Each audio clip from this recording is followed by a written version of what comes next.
Yeah, Jarvis is joining us now. The very well-read Jeff Jarvis, just the man I wanted to talk to on a day filled with chaos as we descend just another step further into authoritarianism. All the things that the people that you read predicted are happening, that we read. We're there. None of this. Will there be a constitutional crisis? Will we be in fascism? Are we in authoritarianism? No. The answer to all those three things is yes, we are there. We have been there, but you cannot deny now that we are there. What do we say to people who don't read experts on authoritarianism, on fascism, historians who've studied it? I feel like it's probably one of the most convincing arguments for folks. Like, listen, even if you're apolitical, if you study the historians who covered authoritarian regimes, the fascists of the past, they're telling you this. What do you say to people who might not buy that or might not know that? I think we need some simple things to point people to. Mike Masnick, who's a wonderful tech writer, has a post that says, you were sent to this page because you said something wrong about Section 230. Oh, that's interesting. It's brilliant, right? And it becomes a canonical place to send idiots. And I think we need that for totalitarianism. And there are things that exist.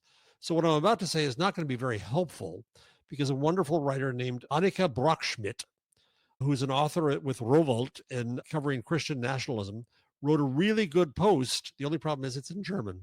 Oh, well, somebody can translate Volksverpetzer. Please don't. And I think she's a podcaster too. And she went through just this. So let me go there and I'm going to cheat. And she says the fascism debate is over. And she was amazed when Jason Stanley, who's leaving for Canada. Yeah, I know Jason. Yep. I had him on about 6 months ago. We talked for a real long time after. We grew up in the same town. And yeah, he's an expert on fascism, taught at Yale for years. And now he's moving to Toronto to teach there if he hasn't already. And he has the canonical works, I would say, it's a short book. So one thing we can do is buy that book for people. Sure. But he spoke to an editor at Die Zeit in Germany, and the editor, oddly, at Die Zeit asked where we are with fascism. And Stanley said, yeah, we're there. And the editor said, does that lead to noise? Would you use the word too much? And he said, no, the fascism debate is over. The ones who once hesitated to use the term have long since given up. And we're there. So then she goes on, Brockschmidt, with a really good linked view. I on the socials, I asked her to come up with a translation of this because Americans need to read this. Right. So she went through a few of the symptoms with links as to the evidence. So denial of reality. Then asking, what is fascism? 1, politics of us versus them. We know how that works. 2, desire for violence against the others. Yep. 3, dehumanization of groups that serve as scapegoats. Plenty of those groups. 4, practice of violence. 5, aggressive ultra-nationalism. 6, narrative of the enemy within. Absolutely. 7, return to a mythical golden age. 8, the leadership principle. There's only one guy in charge. He'll fix it all. 9, ethnic thinking. 10, chauvinism and misogyny. 11, palagenesis. I'm not even sure I know what that means. I'm an idiot. And then describes Umberto Eco's Ur-fascism. And so this becomes pressure on the press is another one. Premature obedience. I'm almost done here. The warnings we have from academics, the ways to undermine solidarity. That kind of post, I think, is important to point people to say, argue with this. Tell me where we're not here. And to those who say, oh, if you use the word fascism too much, it takes away, you have to come up with a different word. No, this is the time to use it. Authoritarian, totalitarian, fascist. We are in a fascist regime. The rule of law is dead. It's dead for Trump because he doesn't want to follow the law. It's dead for American citizens because he's soon going to send American citizens to El Salvador with no due process. Due process is the essence of the rule of law, and we are losing it. Mentioned Jason Stanley, his book, by the way, How Fascism Works, The Politics of Us and Them. And more recently, his newer book is Erasing History, How Fascists Rewrite the Past to Control the Future. And you're mentioning this German woman. I'll link to her in today's show notes so people can read everything that Jarvis. And by the way, a little wonderful trick, if you use Chrome, right click or whatever you call it in your machine, and there's translate to English right there in Chrome. And translation from Google is really good. My Deutsch ist leider sehr schlecht. I try to read it. I'm crappy at it. I should have paid attention to school. I didn't, so I cheat. I use Google and it's good. I just want to throw this out there. I don't want to hear any more German for the rest of this interview. It makes me feel uncomfortable, unsafe. And then when you code switch into it, it just sounds wrong. And then at the same time, coming out of that face, it sounds exactly right. So there's a lot of mixed emotions for me, Jeff. You look a little you look a little bit like an old Nazi German general. No? Tut mir sehr leid, mein Freund. I don't know what he just said, but I think I'm in trouble. We're all in trouble because of everything that you just said, and it's real important to try to have the most sober discussion. Let's just go back to what we saw today in the Oval Office. We haven't seen a disaster that bad in the Oval Office since probably the day before, but certainly since Volodymyr Zelensky was in that office. But today you heard from the Secretary of State, Marco Rubio, Stephen Miller, of course, Trump himself, and the president of El Salvador, who's a real sycophant and has a very close relationship with a former Trump administration. I was reading about this the other day. A guy worked for Trump, very close, like they're personally close friends. Anyway, it seems that there's still not going to be returning this guy who there are no charges against. Apparently he was in the country illegally, but he checked in with ICE every year. Like he was a union member. He was a steel worker. He had 3 kids. And so there were anyway, his cause is not going away, Jeff. Meanwhile, we have the tough students who are still being held in New Orleans. We have the Columbia student who's still being held. It's bad. There's no due process. And Stephen Miller, I can't believe they let him speak, because everybody who looks at him, speaking of somebody you don't want to speak in German, it's Stephen Miller. Oh, yeah. And if they let him speak now, because why not? They're already the awful people, so the awfulest of them speaks. And he's there trying to portray the Supreme Court decision as a victory for them, because they weren't directly ordered to bring back this poor man. And he's hopeless. He's doomed. And it's being done in our name. Abrego, you think there's no hope that he ever gets returned? Not for the next 3.5 years, and then God knows where he is. Interesting.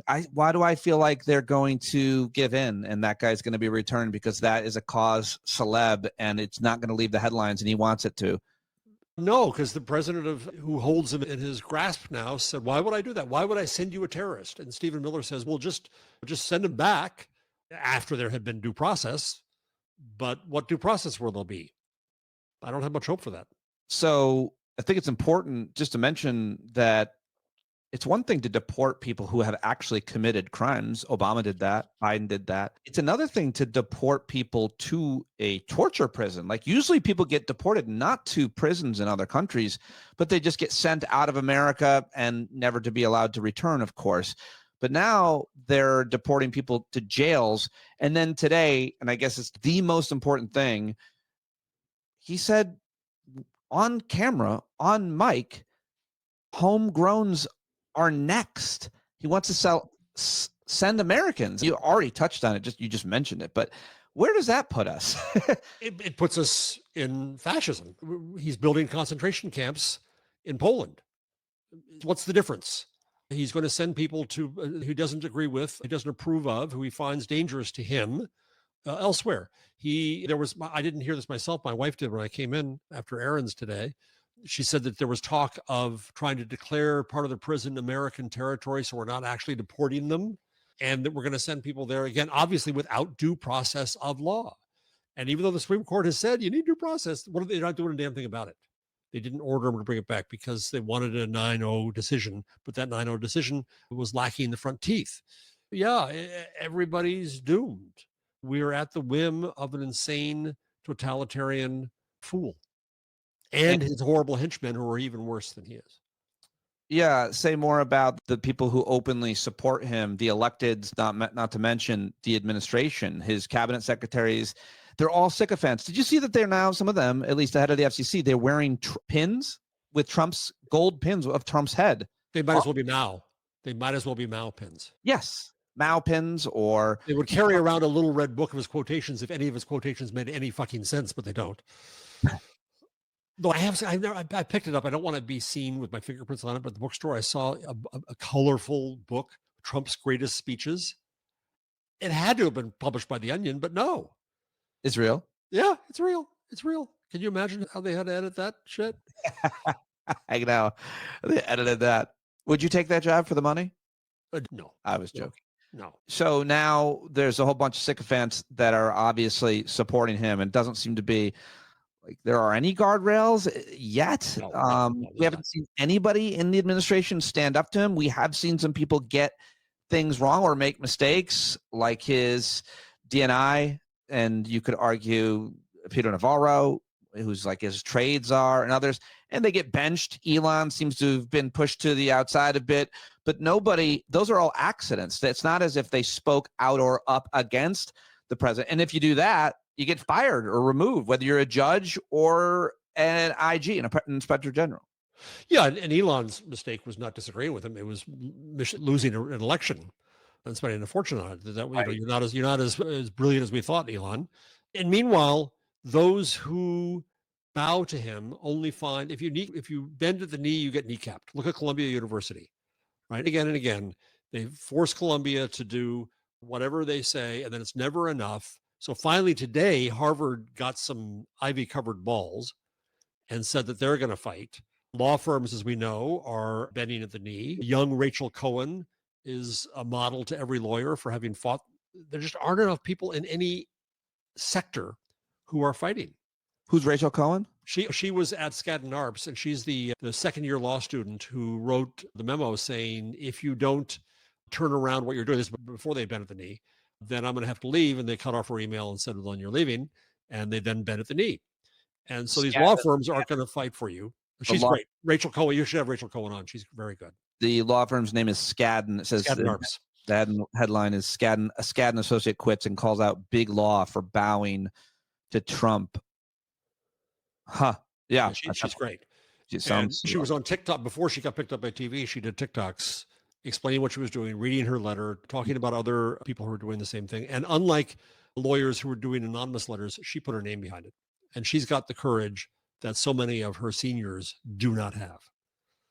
Awesome. Sounds great. I'm looking at it right now. And then you've got you mentioned law firms and universities, and the news today again was that Harvard said they were not going to give in to the pressure. Right. Now, I don't know how well you understand this. I'm sure better than I do. But what it seems to be here is the scheme that the Trump administration is saying to these universities is you get a lot of money from the federal government, and for any number of reasons and grants and so on. And unless you do what we say, and what they're saying is affect curriculum, maybe fire this professor. You don't have a gender studies course or African-American history or things that are in any way seen as pro-Palestinian. You don't have DEI. Like, your university has to do what we say. And if that's what the case is, you'll tell me here, but it is just another hallmark of authoritarianism and of this kind of Orwellian idea where, and all conservatives should be aghast at this, the federal government is going to tell academia what they can and can't teach. Am I close to? Oh, you're exactly right. But the only thing I would disagree with is that there's anything called a conservative anymore in that vein. They're gone. They've been taken over by a virus. Fair enough. It doesn't exist. Fair enough, but I almost feel, I won't give up, on the argument or the appeal that we should make the argument that government or big government should not be interfering with what your school teaches. I guess they'll probably. Oh, that's so long over. That's so long over. Yeah, that's gone. A former colleague of mine, M. Gessen, wrote a column in the New York Times today. They were my colleague at the Newmark School of Journalism at CUNY, trying to argue that universities should get out of their mind protecting their endowments and their money and their grants, and should go out in the streets and teach, which sounds nice. But then Don Moynihan on Blue Sky, who's a professor at the University of Michigan, came back and said, whoa, we need research, and research is funded by federal research grants. And Gessen last worked at Bard, which is an undergraduate school, which isn't a research school. And Newmark is a professional school, it's a journalism school. It's not a research school. Now that I'm affiliated with Stony Brook University, it's an R1 research school. And I'm seeing how important research is, and how important funding, not just from foundations, but from the government is, to lead to all the breakthroughs we need in society. And we can't just drop that and say, oh, we won't do the research, because then we're not going to have anything to teach, for one thing. And it's going to pull out the economic support of education, which is exactly what they want. Ignorant people vote for Republicans. and they want people to be ignorant. And that's where this structure is. And we've got to stand up. So it took a while for Harvard to grow a pair, but they finally did. And I think it's critical that they learn the lesson of Columbia is bending gets you nowhere, but kicked. I feel like ignorant doesn't do enough work in that it's more calculated than just ignorant. They want young people to believe this and not believe that about African American role in America, vaccines, any number of issues, gender issues, homosexuality, any of it, the history of the courts, the history of science, the history of anything. So they want people to not believe things that they've always been taught and to believe these things. And most importantly, what gets lost in that is, you can help me think this through a little bit better, but college and universities are supposed to teach you critical thinking skills. They're not supposed to tell you what to think, but how to think.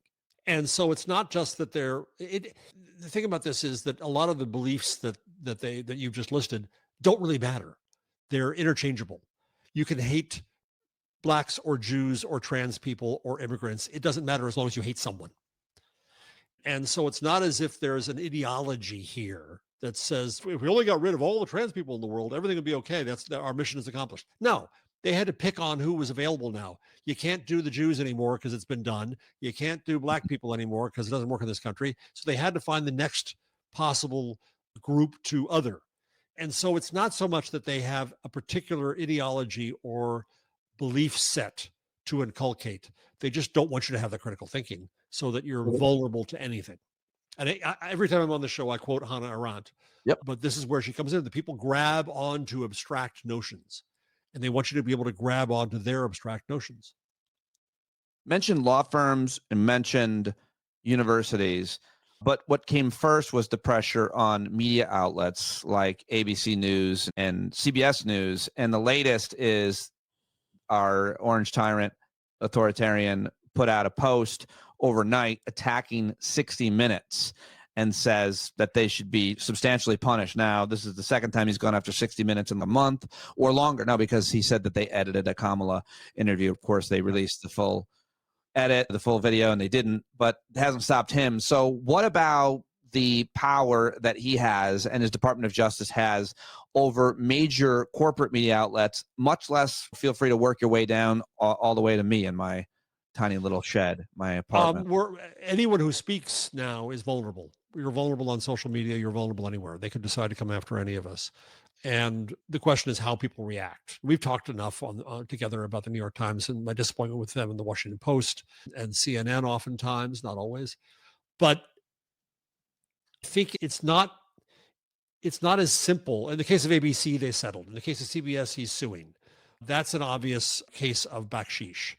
It's a little more subtle when it comes to the rest of media, right? Kicking the AP out of the pool, just harassing you, or which network was it? Discovery said, I just saw this today, that they wondered how could they be in a better relationship. And so the example that was given was Amazon paid $60 million for the Melania documentary. And so why don't you do a nice documentary or a nice series on hunting with Don Jr.?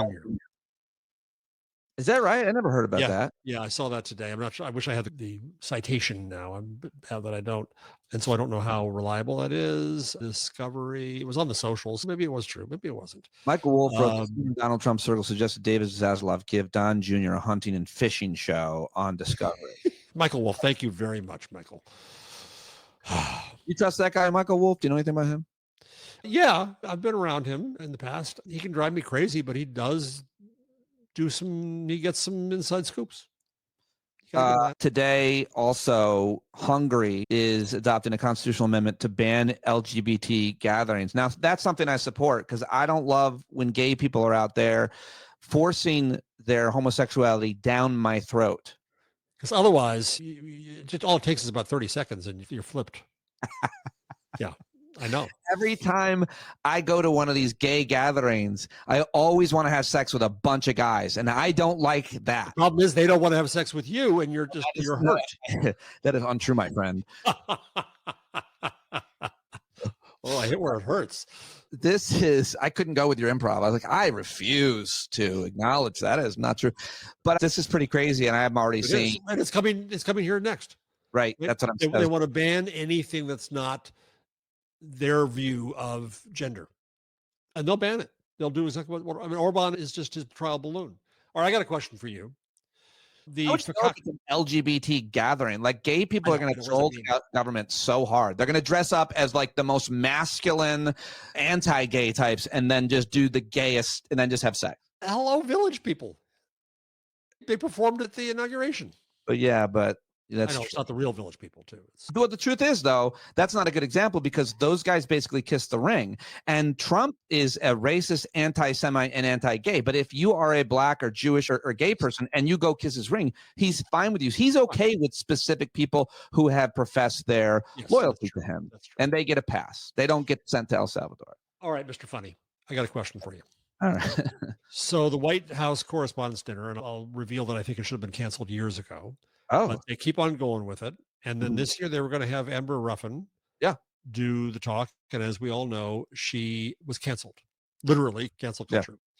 And the latest word was they're not going to have any comedian, but I saw some speculation today about what they could do or should do. If you were offered the White House Correspondents' Dinner, would you do it? Oh, sure. Yeah. So give me a rationale. It's an event that is all about access and cozying up to the Washington power structure. Well, the reason I would do is because I know that no one would come. And so I'm not a draw. So I think that it would be perfect. I don't know. I haven't really thought that through. Forget me. It's the question of who does it and what do they do. And it reminds me, of course, of my old boss, Stephen Colbert, and what made him most famous and most respected, certainly in comedy circles and in a lot of other circles, was when he basically attacked George Bush to his face during the Iraq War. So speaking truth right to power, I think, is always a really important thing to do anytime that you get that opportunity, whether you're Caitlin Collins, who I think is doing a great job in the Oval Office, or a comedian next to the president. So I always encourage that. However, I do see the point about, by the way, the White House Correspondents' Dinner, and the statement said, we don't want to do anything divisive. We want this dinner to be about journalism. And so in a way, journalism should be divisive when you're in the middle of a fascism. But go ahead.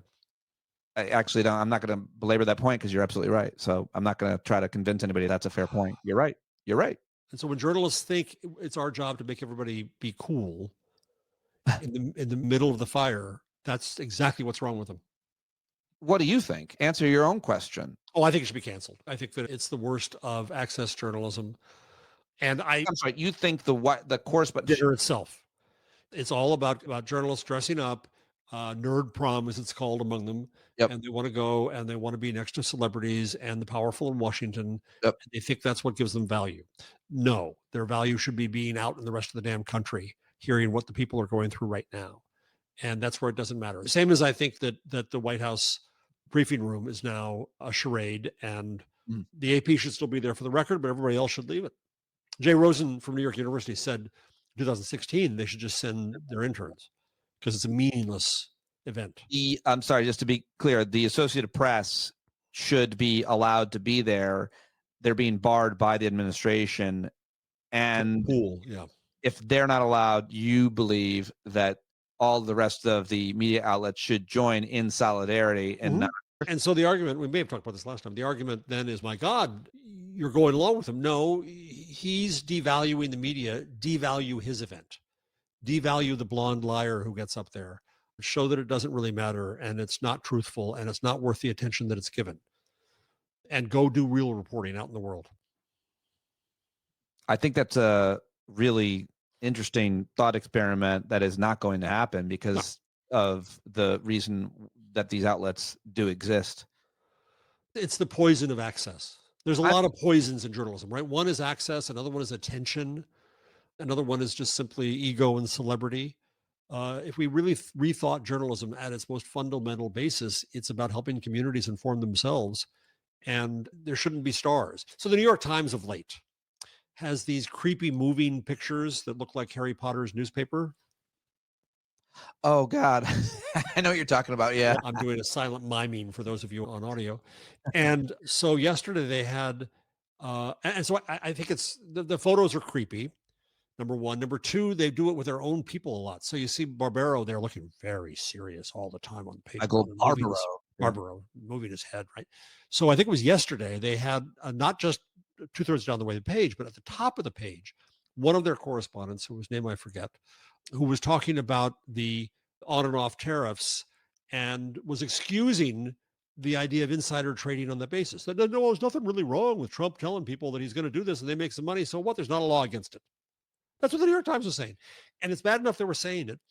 It's second bad that they were promoting at the top of the page. But third, that they were making the journalist the star of that. It's a star turn. And that's not what journalists and journalism should be. We shouldn't be in this to be famous. Of course, so thank you very much for having me on today. And my name is Jeff Jarvis, and I have 5 books. So I like it myself. I'm not denying that the attention is nice, but that's not our raison d'etre.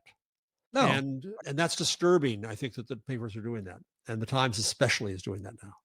I got to ask you also about coverage of and just any thoughts around trade war is how I talk about it.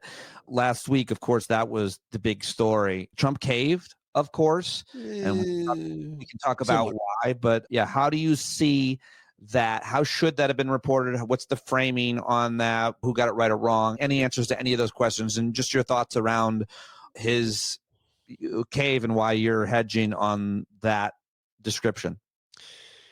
2 Saturdays ago, I went out and went to a rally in Montclair, New Jersey, because it's the Upper West Side of New Jersey. And Cory Booker showed up, and I made my sign. I went to Michael's beforehand. And I bought some cardboard, and I got a Sharpie, and I made my sign. And I'm going to embarrass myself with you right now. I misspelled fascist.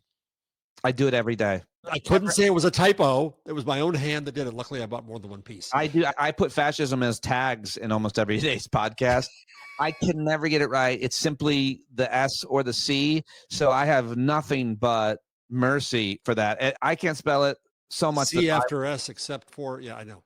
So anyway, I have another piece of cardboard out there. And then I think the 29th, there's going to be more rallies. And what I wanted to think of today is my variation on it's the economy stupid.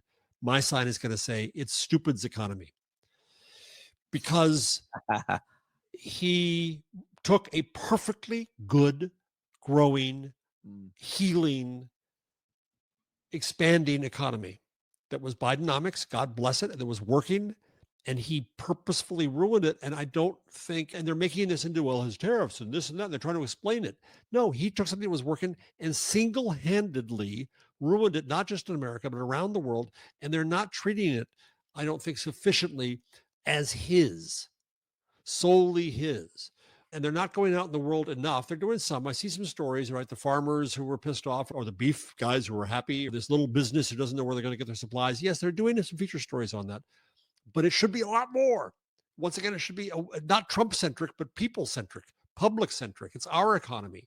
And I'm of the age, the hair ain't prematurely white, that I don't have the time to make back my 401k. I hear that from a lot of people. One of my best friends is 65. What up, Zaps? And I'm my dad, who's 80, he's retired, but he doesn't. No one likes seeing their portfolio tank at any age if they have one, much less when they're close to needing it. I would think it would outrage so many Americans that. What about if you're a MAGA Trump supporter and you're in that category of people around a certain age that's about to cash in, and they're long held investments that they've seen slowly conservatively grow? Does that person change their mind on Donald Trump? No. So yesterday I drove into my well-to-do Starbucks, and which I shouldn't waste money on, I know, but it's my only pleasure left, that and wine. And next to me pulls this cyber truck jerk, and he's got his business plastered all the way around it, and he parks horribly next to me. And I'm obviously shaking my head a little bit, mainly at his parking, but also at the idiocy. And he rolls down his window. Oh, what's the matter? What's the matter? So I try to find my kind of inner Pete, and I say, that is, it's ridiculous. And go back and forth a little bit. And it's worthless. I shouldn't have done it. It's absolutely pointless. But then as he's walking away, the last administration was a joke. You can't see. You can't see. He's ruining your own economy. People aren't going to be able to afford to hire you, jerk, to get the water out of their basement. And they are blind. They are that blind. I quote once again Hannah Arendt, right? That is what a totalitarian amounts to. You convince people to believe what's unbelievable.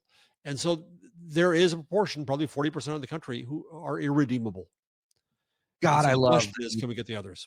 God, I love that you tangled with a Tesla truck driver who parked poorly in a park. And I love that. And you called it your inner Pete. You just made my day. Listen, this is what I say. Choose your battles, but more importantly, to quote Braveheart, and you did it, fight and you might die. Run and you'll live. Not Jarvis. He fought. He stayed and I fought. rolled up my window. I'm chicken. I'm not going to go. Oh, I love it.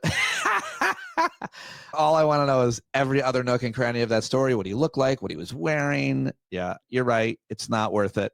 And you don't want to put yourself in harm's way. But man, people are sure having fun with those Tesla trucks. People hate Tesla.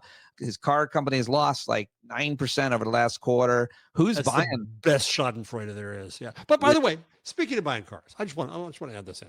Yeah. On TikTok, I see all these great videos. The Chinese electric cars are unbelievable. Yeah, They're BYD. wonderful. They're not just BYD, others as well. They have tons of features. The batteries last. They'll replace the batteries instead of charging. Luxurious inside, really smart, half the price of American cars. Screw the trade war. I want a Chinese car. Yeah.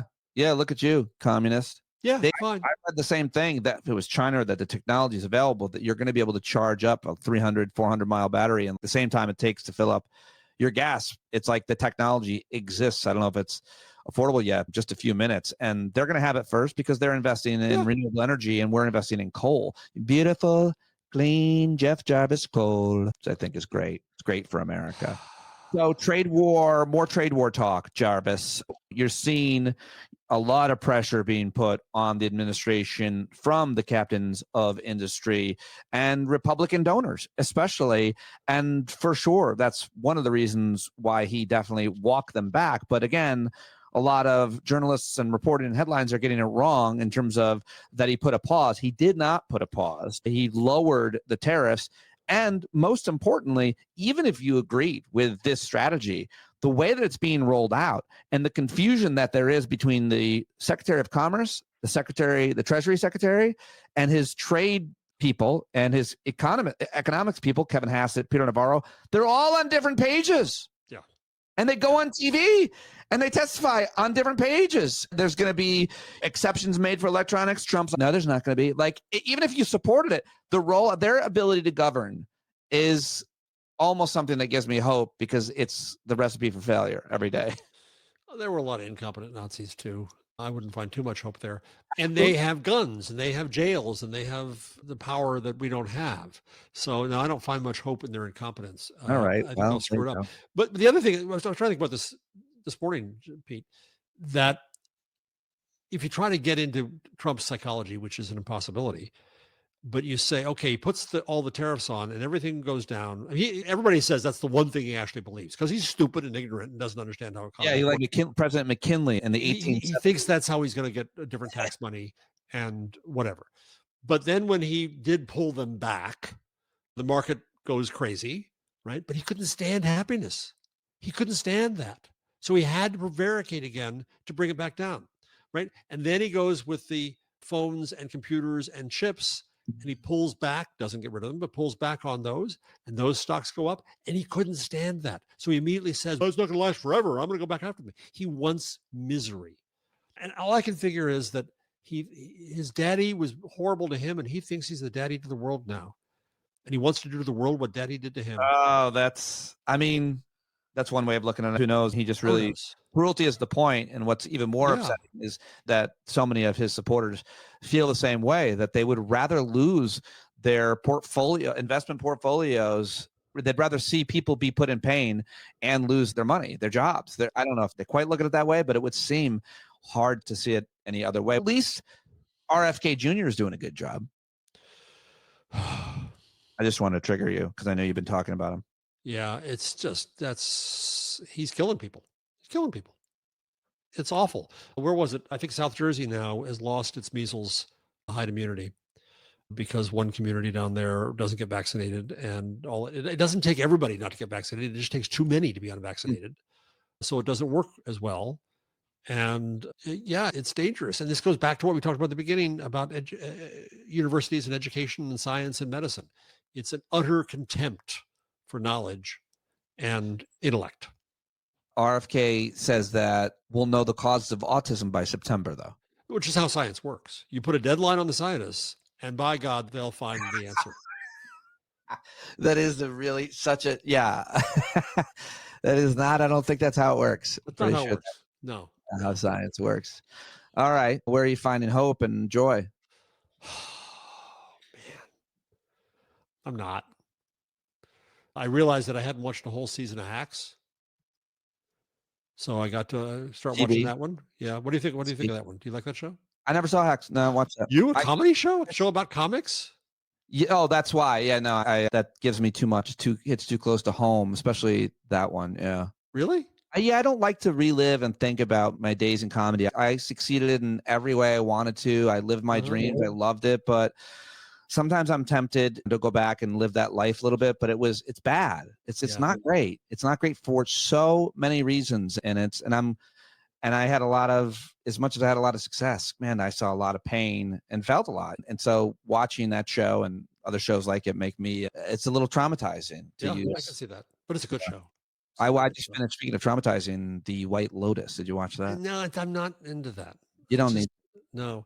It's so much. I go and try to watch something, and I go to Netflix, and I go to Amazon, and I go to elsewhere. I don't go to Paramount Plus, but I go to whatever places I do subscribe to, and it's all dark. oh, how about this? I want to ask you this and I almost forgot because I don't know if you watched that show Adolescence on Netflix. I did. Speaking of dark, and you've been critical of Scott Galloway here and before, and I think I might disagree with you, but I don't know. So I just want to ask you that to end on, because I feel like Galloway is resting a lot of his ideology on the work of Richard Reeves, who he wrote a book about. He's got an initiative now, a nonprofit, a think tank for boys and men, and so I think I probably agree with a lot of what Galloway says, but you find it to be disturbing. I would almost. I do. Galloway was on CNN this weekend with what's his name? The guy who lasted 14 days. Scaramucci was on with him. Scaramucci. And so with their new podcast. And Galloway, I find Galloway's Doing the podcast with Scaramucci? yes, about men and boys. Oh, I didn't know that. Oh Okay, yeah. go ahead. Oh yeah. And I found it really creepy. I find Galloway's obsession with young men's sex lives creepy. I find that his argument that and he's blaming them and saying if they don't get their act together and they don't get laid and then they're not get married and then they don't get jobs and then the world's all screwed up and so he's blaming them, but there's also a touch of incel about it in that somehow if they could just get laid everything would be okay with them.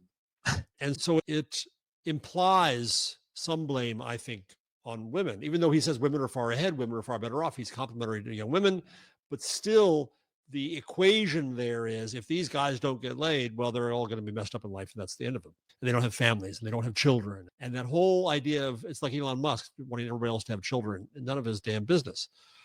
Now back to the show, to Adolescence. So I watched it. It was well produced. It was interesting, all true. But I found it disturbing in a few ways.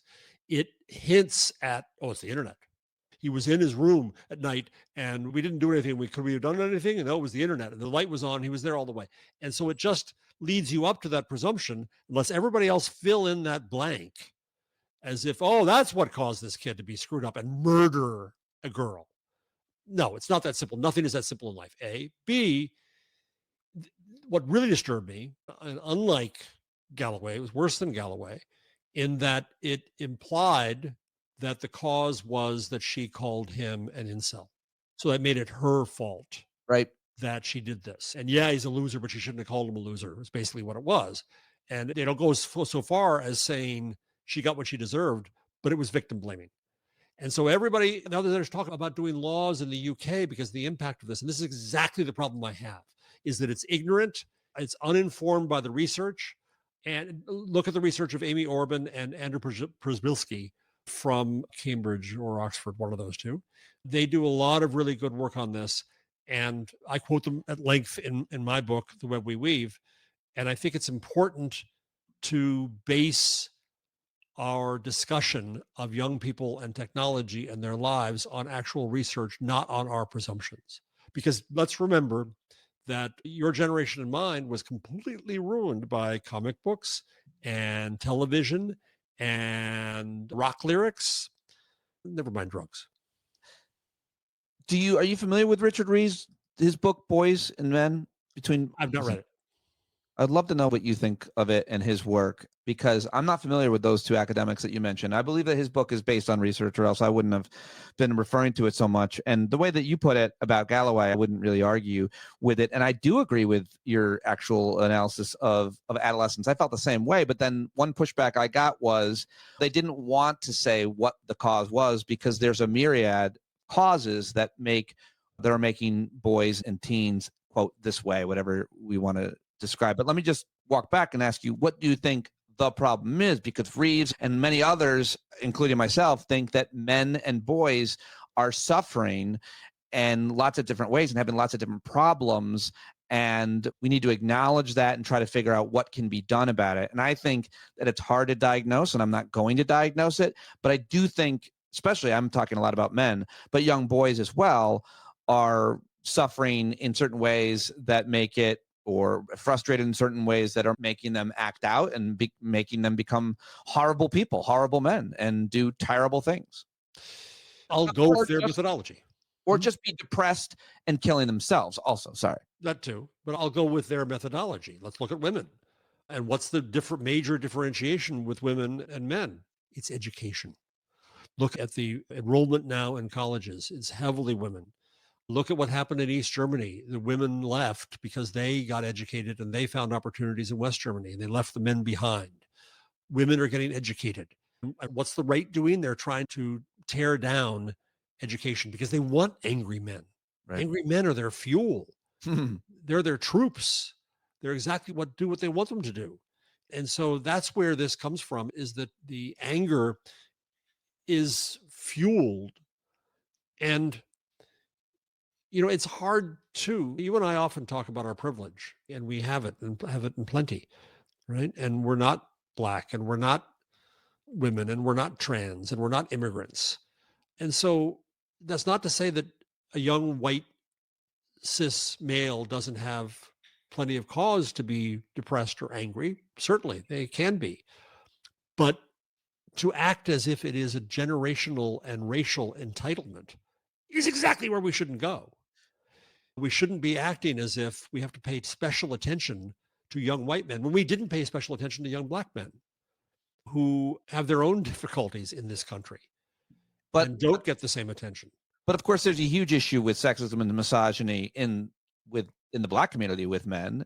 But, and going back to your point about education, if that's the issue, that women are getting better educated, I feel like that doesn't answer or solve for 14, 15-year-old boys that are getting the same education that girls are. They're in No, junior they're high. not. They're not. They're getting presumed to do. It's a kind of a reversal of where we were when I grew up, where girls can't do science, girls can't do this, girls can't do that. So the boys got the attention. Now girls are succeeding in education, and the boys are presumed to be less competent, I think. And I think that happens at home too. And it becomes a bad cycle. The less is expected of them. How much do you think boys are being radicalized online by the, quote, manosphere? I think Podcast, YouTube, comment pages, and internet. the manosphere is a bunch of horrible jerks. And so they're susceptible to that. But it's like we said earlier, it's back to Hannah Arendt, fourth time. It's a siren call of belonging, that the first step is to alienate people from their society and their community. The next step is then to take advantage, to exploit the vulnerability that then occurs. And then what you fill into the vessel doesn't matter. Right? It can be hatred of women. It can be hatred of trans people. It can be hatred of another race. It can be hatred of institutions. It can be, doesn't matter. Doesn't matter. It's fill in the blank.